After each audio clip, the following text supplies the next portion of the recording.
Баршаңызға сәлем қыздар, біз сіздермен бүгін осындай тәп-тәтті және тез дайын болатын кек-попстар әзірлейтін боламыз. Өте қолжетімді, кез келген коржадан жасасаңыздар болады. Мейлі ол қызыл бархат болсын, мейлі ол бупи-пай болсын, бисквит болсын, молочный болсын, кез келген осындай коржымызды алып, осы корждарымызды мінеки блендерден өткізіп аламыз. Алдымен сонан соң сгущенка қосамыз. Мен осы жерде керегінше 2 қасықтай шығатын етіп сгущенка қосым. Осы сгущенканы қосқаннан соң жақсылап араластырамыз.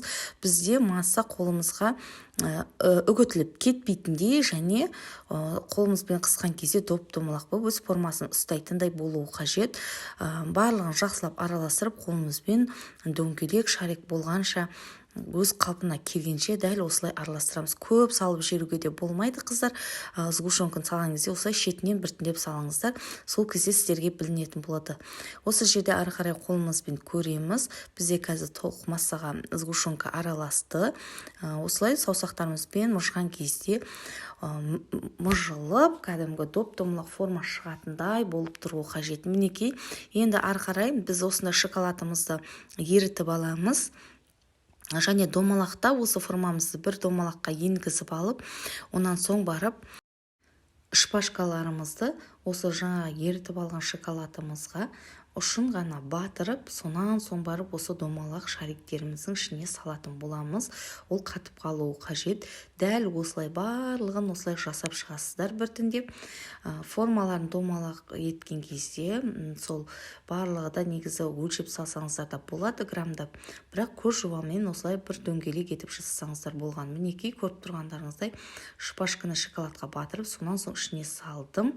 Дәл осылай қайталай бересіздер. Дәл осылай барлығын болған соң біз бұны міндетті түрде тоңазытқышқа салып алуымыз қажет. Бастары бірігіп, бір-біріне жабысу үшін. Осылай шпажкасымен бірге қосып, тоңазытқышқа жарты сағатқа қойып алыңыздар. Мінекей, біз тоңазытқыштан алдық, барлығы қатты. Енді біз тағы да шоколадымызды ертіп алып, енді осы шоколадқа біртіндеп сыртын толықтай малып аламыз. Ақ шоколадпен жасайсыз ба, қара шоколадпен жасайсыз ба, оның барлығы өз еркіңізде.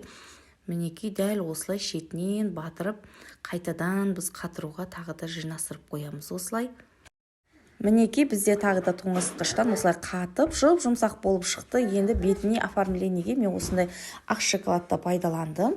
Дәл осылай бетіне сызықша етіп ақ шоколадты жасап шықсаңыздар да болады. Болмаса, орнына осылай посыпкілерді үстіне тағы да себуге болады. Мен посыпканы сеппедім, өйткені балаларым онша ұнатпайды посыпканы. Сондықтан оны қоспадым. Тек қана шоколадпен ғана осылай безендіре салдым.